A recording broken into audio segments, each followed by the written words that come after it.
Ethan Hallfield. I'm a professional fly fishing and smallmouth bass guide here with Southern Appalachian Anglers. Today's Got Yours gear review, I'm going to go over some of the flies we use for the pre-spawn period for smallmouth. So when I think about smallmouth this time of year, I'm thinking about one thing, and that is crayfish. They're going to be on a really heavy crayfish bite right now. They're not really be chasing anything that's like a bait fish for at least another couple months.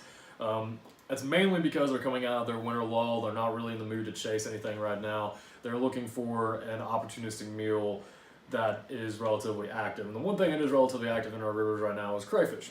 Now in Asheville, we have around 5 species of crayfish. They all vary in sizes and colors. And that's pretty typical of a lot of different rivers that hold smallmouth across the country. It's good to have a wide variety of flies with you that imitate different sizes and different colors and different profiles. I've got a few laid out right here on the table that are sort of my favorite, and I'm just going to go over briefly some of the design characteristics of these. So the first thing while I'm designing a fly for smallies this time of year that's supposed to imitate a crayfish, one critical component is your hook choice. You always want a hook that rides hook point up because you're going to be dredging these flies on the bottom. They're going to be bouncing around rock ledges and shelves. If you have a fly that's inverted like this in the water, that's just something for those rocks to catch onto. So always have a fly that rides hook point up.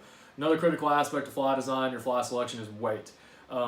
These flies are just a hair shy of some of the conventional jig heads I use with spinning tackle.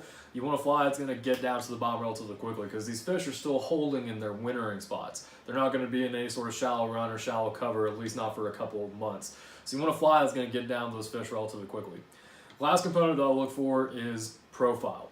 Whether I'm designing flies or getting them from somebody, you always want to look for more of a profile rather than something that's extremely realistic. I find that flies and lures and baits that end up being extremely realistic don't always work that well. What works the best for me is a fly that imitates more of a profile. Like with this one right here, there's no claws on it that look anything reminiscent of a crayfish, but what it does is it gives the profile of a crayfish. Because when that crayfish is swimming in the water, there's two things that are going on. First, its claws are tucked in. It doesn't have its claws out in a defensive posture. Those claws are tucked in close to its body and swimming in sort of a hopping motion like this. They don't swim in sort of a parallel plane across the water, if you will. It's another reason why you want to have a good solid jig hook because that helps with that swimming motion. Notice here on these flies too that the head is the weight is orientated towards the front of the head. That helps with that sort of jigging swimming motion that we're looking for. Again, if you are looking to target smallmouth on the long rod this time of year, I highly recommend flies of this nature right here. Something that's got a good profile, matches sort of the color of the local crayfish that you have, and keep it simple. Pick a color that you think you have a lot of confidence in, pick a fly pattern and size that you think you have a lot of confidence in, go out and fish it and experiment. The key to this time of year though is that you're not looking for numbers, you're looking for the big fish. Right now, this is when we get most of our big fish for really almost the entire year. So hope that helps you out, at least with your fly selection, what to look for with your fly patterns.